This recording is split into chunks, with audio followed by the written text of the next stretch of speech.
السلام عليكم ورحمة الله وبركاته. ازيكم حبايبي؟ عاملين ايه؟ يا رب تكونوا بخير جميعا. النهاردة هعمل معاكم اسرع حاجة حلوة ممكن تعملوها لو جالكوا ضيوف على غفلة. اول حاجة طبعا انا هعملها، انا عندي شربات او سيرم مش هيكفي، فانا هزود شوية لان انا هعمل صنفين. هعمل معاكم صنف وهوريكم الصنف التاني. حطيت 3 كوبايات من السكر كده زي ما انتم شايفين. هحط عليهم 2.5 كوبايات من المية.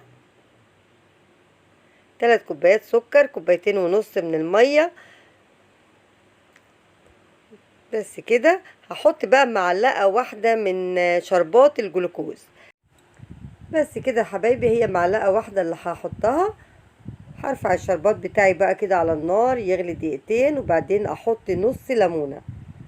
هعصر نص ليمونة ويغلي 5 دقايق كده واطفي عليه. طبعا ما بنقلبوش لما بنولع عليه، انا قلبت السكر قبل ما اولع عليه. بس هنا خلاص كان غلي اهو. هحط نص عصرة ليمون يغلي 5 دقايق واروح طافية عليه. كده عملنا السيرم اللي هنسقي بيه الصنف الجميل بتاعنا. هنا بقى معايا ورقة جلاش. طبعا الجلاش ده اسرع حاجة ممكن تعملوها، فعلا ما خدش مني الا يعني مش اكتر من 10 دقايق بالظبط. فتحت ورقة الجلاش كده،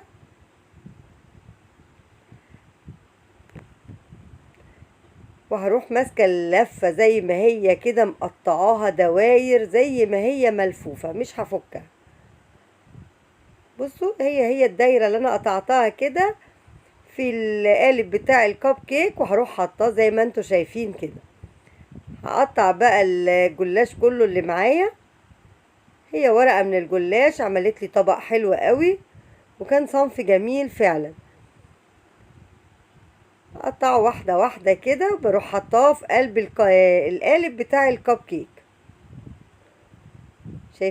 شايفين السرعة؟ فعلا ما خدش وقت، لاني ولا فردت ولا قطعت ولا حاجة ابدا، زي ما انتوا شايفين كده. زي ما هي وهي ملفوفة زي ما هي كده قطعتها، ورحت حطاها في قوالب الكب كيك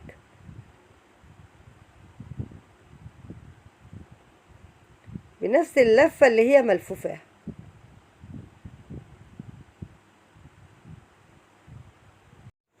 بس هنا مليت القوالب بتاعتي، فاض كام واحدة كده. جبت القوالب السيليكون ورحت حاطة اللي فاض معايا كده في قلب القوالب السيليكون.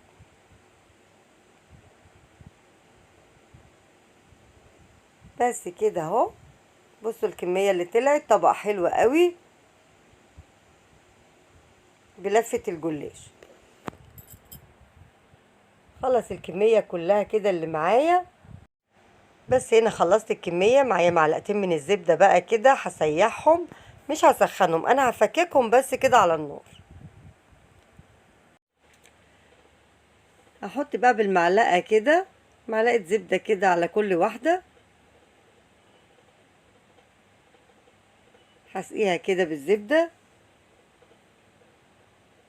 صنف حلو وسريع ومخدش وقته خالص مننا زي ما انتوا شايفين كده. حط بقى الزبدة عليها كلها كده زي ما انتوا شايفين لغاية ما اخلص الكمية اللي معايا كلها. بس كده هدخله بقى الفرن. على بال ما يخرج من الفرن معايا شوية مكسرات زي ما انتوا شايفين كده، هديهم تكة بسيطة في الكبة. اي مكسرات عندك بقى حسب رغبتك، حسب امكانياتك، اي نوع حاجة هتحطيها فوق الوش شغالة، مش هتقول لا. بس كده اديتها ضربة سريعة.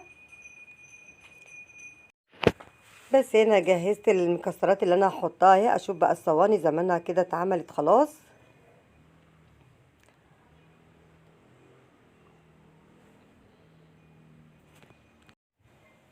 بس هنا حبايبي الصينيه بتاعتي خرجت من الفرن اهو زي ما انتوا شايفين. اول ما وصلت للون الذهبي الجميل ده، بس انا وهي في الفرن انا قلبته على الوش التاني، لان هو اتحمر من تحت بسرعه وكان لسه فاتح، فقلبته على الوش التاني.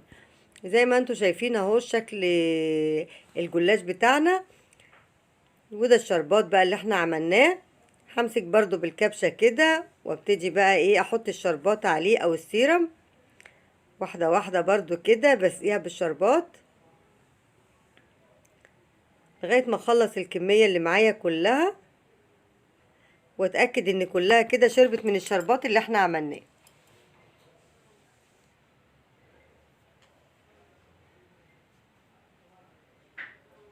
صنف حلو وخفيف وما خدش وقت، وفعلا كانت تحلية حلوة قوي.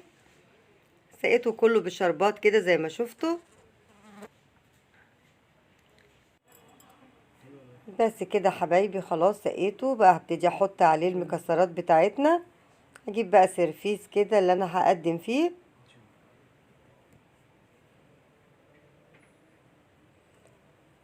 وابتدي اطلع واحدة واحدة كده ارصها في السيرفيس. بس كده حبايبي، شايفين اللون؟ بصوا الجمال، شكل وطعم حلوين جدا بصراحة. بطلعها واحدة واحدة كده ارصها في الطبق بتاع التقديم.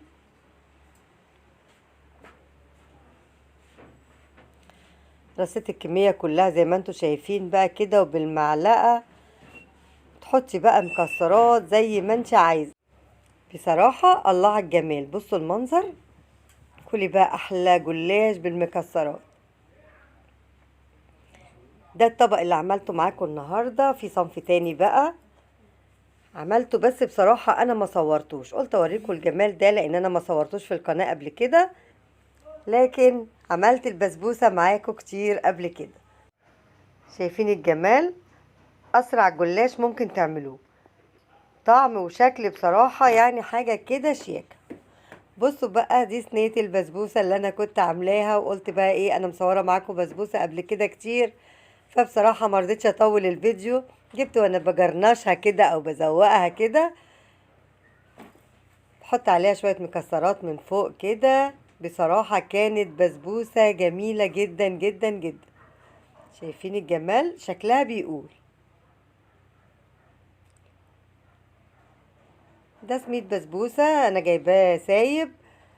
حاطه كوبايه الا ربع لبن، كوبايه الا ربع سكر، كوبايه الا ربع جوز هند، ربع معلقه بس بيكنج باودر. قلبت المقادير كلها كده زي ما انتم شايفين، والزبده طبعا بحراره الغرفه. دعكت المقادير كلها في بعض كده. حطيت كوبايه زبده، وحطيت معلقه على الشربات. بصوا الشكل. هدخلها الفرن بقى واخرجها واوريها لكم.